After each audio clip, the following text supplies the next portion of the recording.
The date is June 6, 1944. The time, 6:47 a.m. The water off Omaha Beach runs red, stained by the catastrophic failure of the initial assault. Corporal James Mitchell watches his third demolition team disappear in a column of spray and shrapnel. Another teller mine.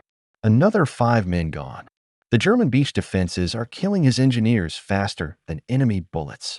Mitchell's commanding officer, Captain Robert Hayes, crouches beside him in the surf, shouting over the chaos.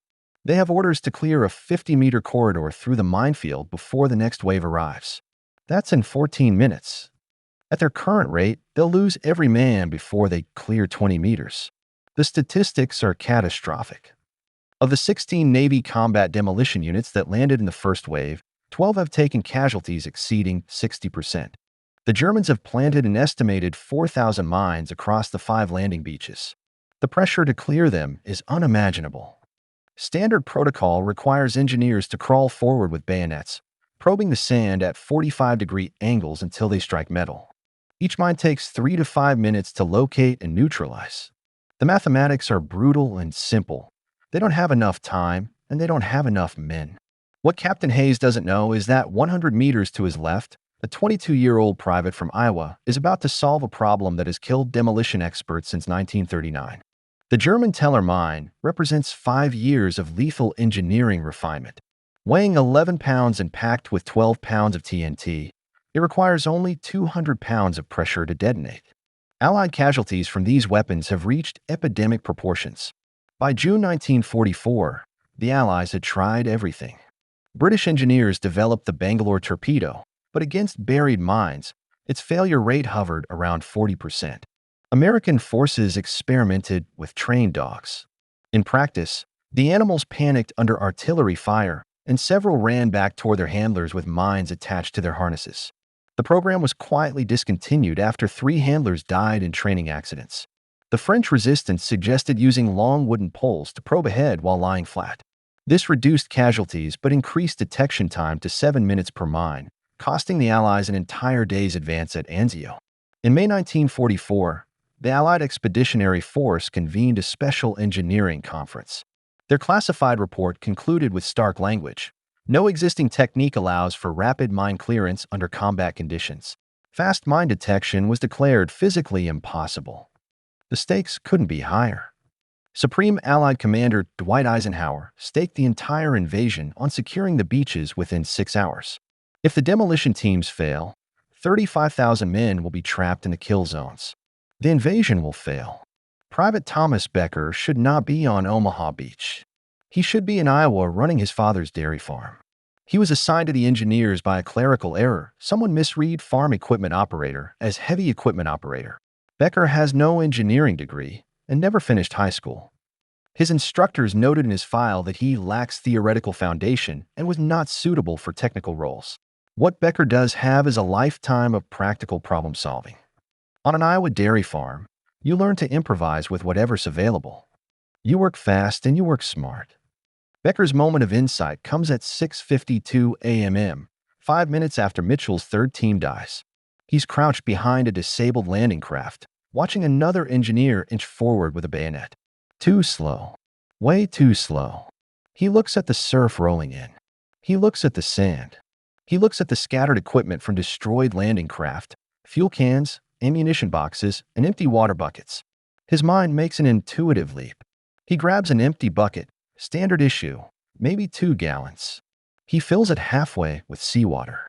Then he starts pouring water onto the sand in front of him, watching how it flows.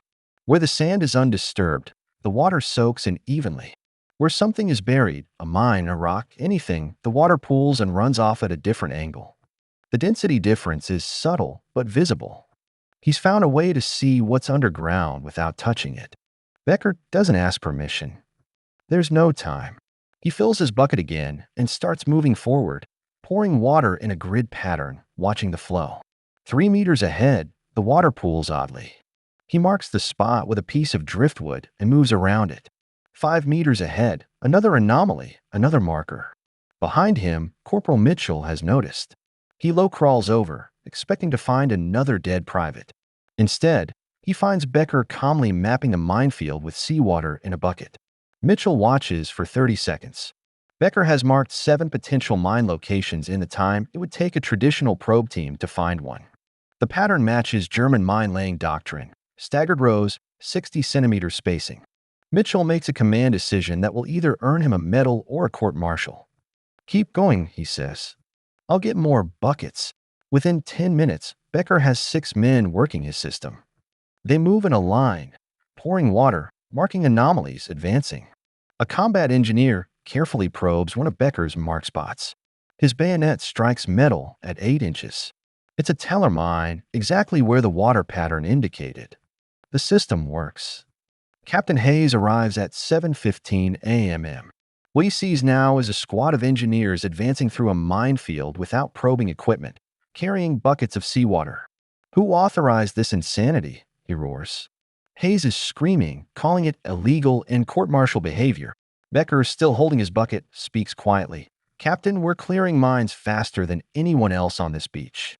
You want to stop us?" Hayes looks at Becker, at the markers dotting the sand, at the engineers still working. He looks at the bodies floating in the surf from the teams using approved procedures. His face changes.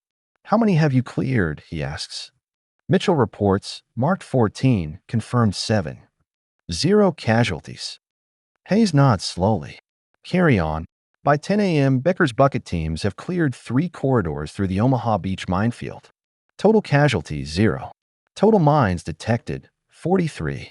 The 29th Infantry Division advances through Becker's corridors and establishes a foothold. Word spreads fast in combat. By noon, engineers on Utah Beach are requesting buckets. By evening, British forces at Gold Beach are using the technique. On June 8th, Becker is summoned to a headquarters briefing. Present are Colonel Trudeau, who declared fast mine detection impossible 4 weeks earlier, and Major Jeffrey Pike. Pike interrupts Becker's simple explanation of water reveals density differences, snapping that the method contradicts established theory and should detonate mines, not detect them. Anecdotal evidence. Statistically meaningless, Pike insists. Colonel Trudeau raises his hand. The room falls silent. Trudeau says quietly, "Gentlemen, this private has solved a problem we couldn't solve. His method works. We can either court-martial him for being smarter than us, or we can make his technique standard operating procedure. I vote for the latter." The decision was instantly validated by data. Units using Becker's bucket method detected an average of 11.7 mines per hour with a casualty rate of 1.3%. Traditional methods only managed 4.2 mines per hour with a 12% casualty rate. Becker's technique was 2.8 times faster and 9.2 times safer. The method spreads beyond beaches. It's adapted to detect mines in roads in the hedgerows of Normandy and using snow melt in the forests of the Ardennes. By August 1944, every Allied engineer battalion in France had been trained in water flow detection. Sergeant Thomas Becker, promoted twice more, received the Bronze Star for valor, but he rarely spoke about the war. He returned to Iowa, took over his father's dairy farm, and passed away in 1984. The military never forgot. A classified 1945 report estimated the technique saved between 180 and 240 Allied lives in June 1944 alone. By war's end, the U.S. Army estimated it had reduced engineer casualties by 67% and saved approximately 2,000 lives by a farm boy with a bucket. The method, officially designated waterflow mine detection, remains in the Army curriculum today. In 2004, during operations in Iraq, a U.S. Army engineer unit whose detectors failed improvised with water bottles and Becker's 60-year-old technique, clearing 17 mines in 3 hours. Today, the Royal School of Military Engineering displays a photograph of Becker with his bucket. And at the U.S. Army Corps of Engineers Memorial at Fort Belvoir, at the base, there is a bronze bucket. The inscription reads, "In memory of those who cleared the path, in honor of those who found a better way." The lesson isn't about buckets. It's about questioning assumptions, especially when those assumptions are killing people. It's about the courage to try something new when everyone says it's impossible. Thomas Becker found that better way. If you're learning something new about World War II history, hit that subscribe button. We uncover these forgotten stories every week. If you want to support independent history content, consider joining our Patreon. Thank you for watching Vault of Battles.